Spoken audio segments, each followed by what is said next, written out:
Hi again everybody, welcome to my channel. I'm Pixel Paul. Thanks for joining me and thanks for pressing play once again. So today we are going to go on a little bit of a road trip. We're going to head to a place called Morecambe, which is in the northwest of England, a little seaside town not too far from where I live now, 40-45 minutes drive, something like that.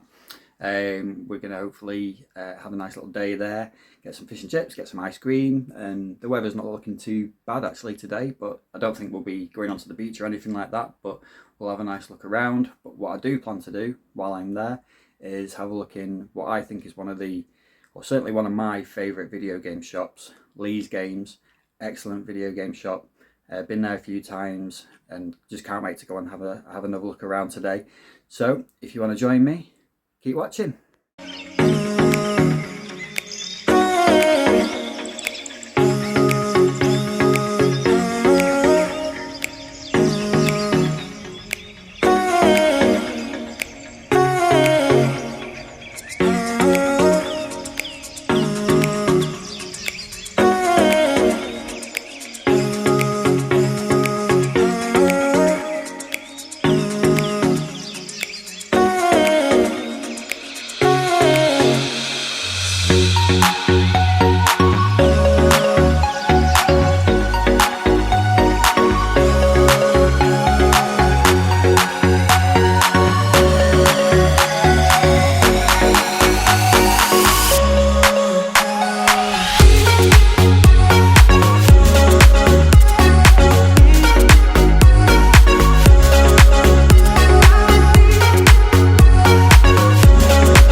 So we're here in sunny-ish Morecambe. Sea's out at the moment. It is out of season, so possibly doesn't look quite as nice today as it always does, but it's still nice. It's still a nice spot, it's still a nice place to come. It's dead easy to get to the beach. You're literally on the car park here and then straight onto the beach there, so it's a dead easy beach day if you want to come for a nice day out on the beach. Lee's Games is just behind me over there. Where is it? It's over there. So that's where I'm going to go first. Let's go check it out.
Games. The weather's turned really horrible. The fish and chip shop is shut. The ice cream place is shut. So we're going to admit defeat, I think. Picked up some good games, which is good. But the actual day trip itself, I think, has come to a bit of an abrupt end because of the weather. So we'll see you back in the game room and I'll show you what I picked up. Hi, so we're back in the games room now. We've dried off, got a brew. It wasn't quite what we were expecting today, but still managed to get a good hour or so in the in Lee's Games, one of my favourite video game shops.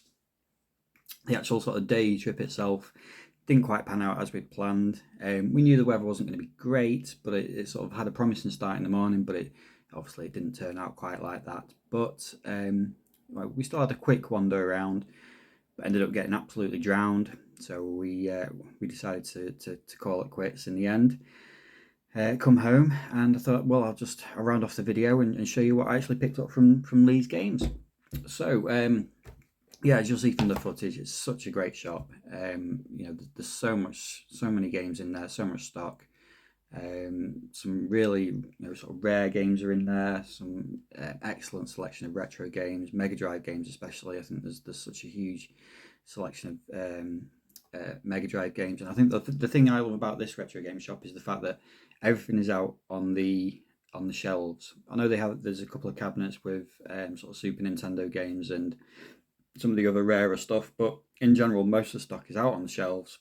You can pick it up, you can have a look at it, you can see what price it is. Oh, giving away which game I've got there. You can see what games are out there and what prices they are, so it's just a really easy shop to go into, browse around, and yeah, so I've picked up a few. I gave myself a bit of a budget for this little trip of no more than £50. I didn't want to spend more than £50, and I actually spent well under that actually. But I picked up quite a few decent ones, plugged a few gaps in my collection. So we'll have a look through them. The first few actually all come from what was in a sort of bargain bucket. Now, I'd seen that Andy, who owns Lee's Games, he'd put on Facebook earlier in the week that he was going to have like a bargain bucket out, and he took a few pictures of it. But I was working, so I couldn't get down there at that point. So I was eager to get down there and see what was going to be left. When the bargain bin or bargain bucket went out originally, there was some amazing games in there for some amazing prices. Things like off the top of my head, I think like Mega Drive Jungle Strike was in there for £2. I think there was a copy of Eternal Champions in there, again Mega Drive, £2. Pugsy for £2. There was a couple of £1 games in there as well, so there was some really good stuff in there earlier in the week. Sadly, I think I got there with I don't want to say dregs, because I've picked up a few decent ones here, but there wasn't a huge amount left. But that's the way it goes, isn't it? So these first three were from that bargain bin, and the first one I picked up was Mission Impossible 1. Mission Impossible on the PlayStation 1, and that was £2. I've never played this one. I know it came out on the N64 as well. Similar, I'm assuming it's the same game, but yeah, it came out on the N64 as well. But I never really had a chance to play it. But for £2, I know it's got a slight ding in the case, but I can swap that out. But yeah, it looks alright, and I know reviews for it were okay back in the day. Ethan Hunt looks a little bit dodgy in that picture there. Very Halloween. But yeah, looking forward to giving that a go. It's complete as well. Manual, disc, all in good condition. So for £2, really good pick up that one. And then another from the bargain bin was Midway Arcade Party Pack, and that was only £1. And there's some absolute classics on here. So we've got Rampage, Clax, and one of my favourites, Smash TV. That's the main reason I picked this one up actually, because it's got Smash TV on it. But yeah, really decent little pickup, £1 again. And then a Mega Drive game. Now, I don't really like cricket. I'm not a cricket guy, but seeing this in the bargain bin for just £2, I thought I've got to have it.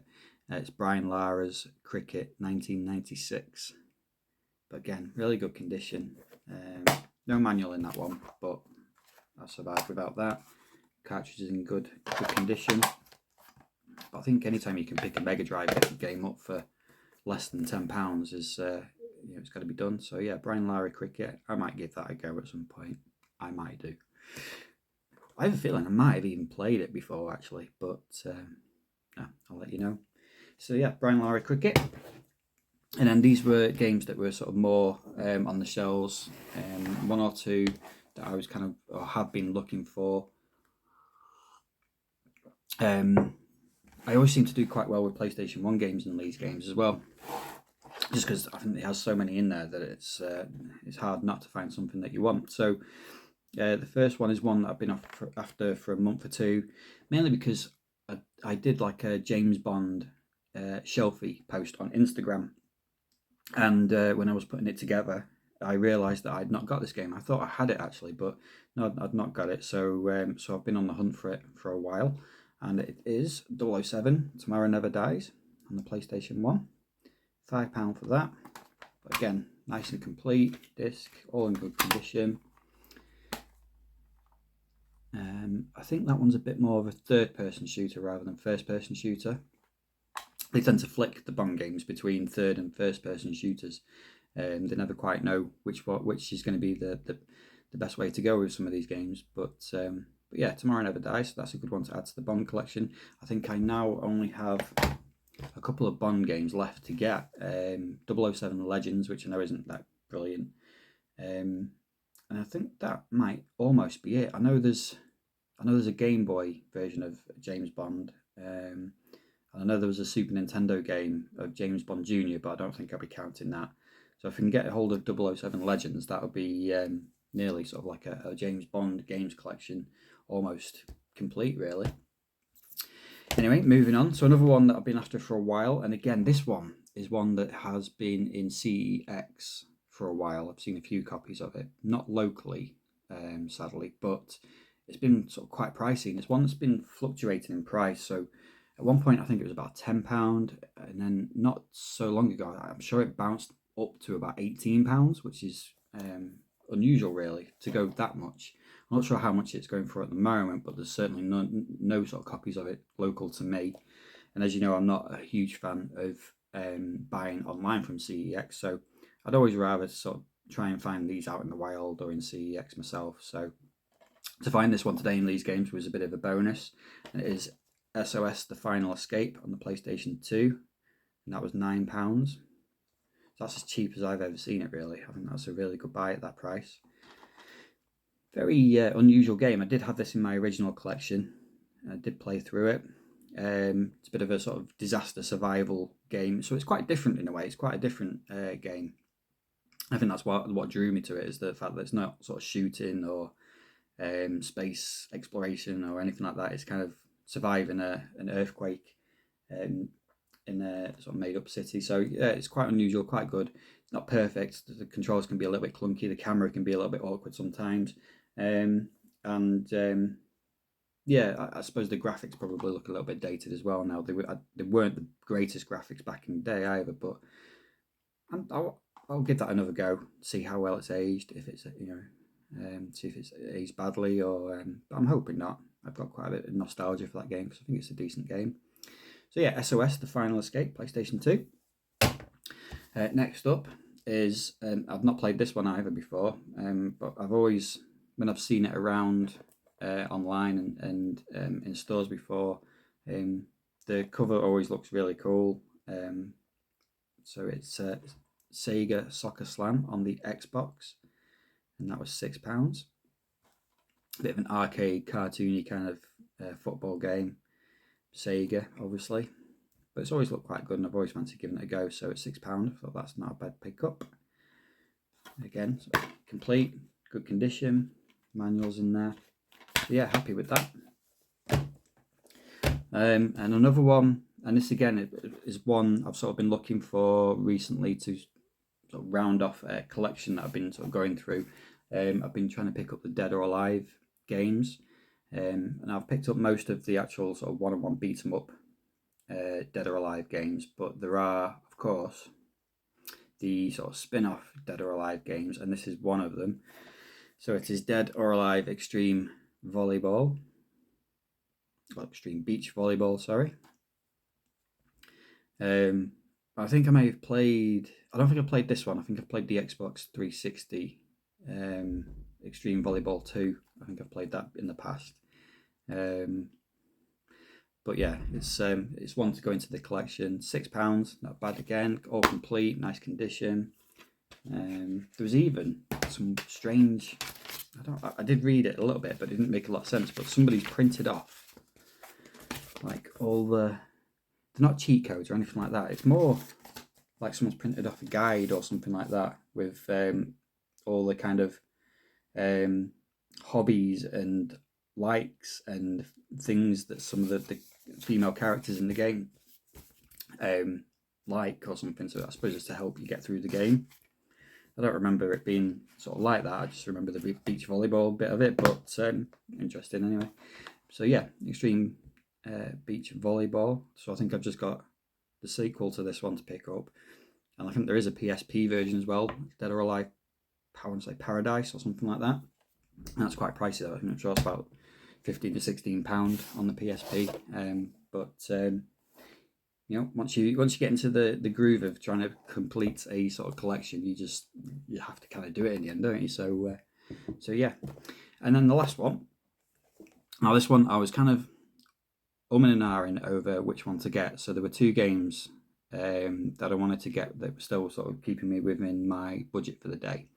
One was a loose cart of Dr. Franken on the Super Nintendo. So I've been looking at the Game Boy version of Dr. Franken recently. I've never played the Super Nintendo version, so I've always been sort of like thinking, oh, mind giving that a quick go. So there was that, and obviously it's a loose cartridge on its own, and that was £15. And the other one was this, and this is what I went for in the end, obviously. And it's Zool on the Mega Drive. Again, this is like an early 90s sort of platformer game. Came out sort of like in the wake of sort of Sonic and other Bubsy and other characters like that. I think Zool was one of the sort of first ones to try and sort of take on Sonic, if you like, you know, like cool 2D platformer character, if you like. And it didn't quite sort of take off, Zool, but it's still a pretty decent game actually. And I sort of remember Zool from back in the day when on sort of the gaming TV shows they used to do challenges, video game challenges. I'm sure Zool was one of the games that they used to use to do like speed runs through the first levels. I can't remember if it was Games Master or Bad Influence or even was it Games Zone on the on Sky. So they used to do challenges. I'm sure Zool used to be one of those games that they used to use for that. So but yeah, it's a decent little game. There's no, the price has fallen off that. I think it was it 12? I think it was £12 that one. So yeah, happy to pick that up again. Complete, really good condition.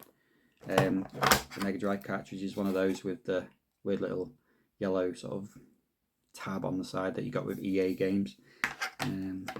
So yeah, really nice pick up that one. Again, like I say, it's really good condition, and you know the Mega Drive games in there are really fairly priced as well. So yeah, I was happy to pick that one up. I'm looking forward to giving that one a go. Zool. So those were the pickups. That was our little day trip out. Didn't quite go to plan, but happy with the games I've picked up.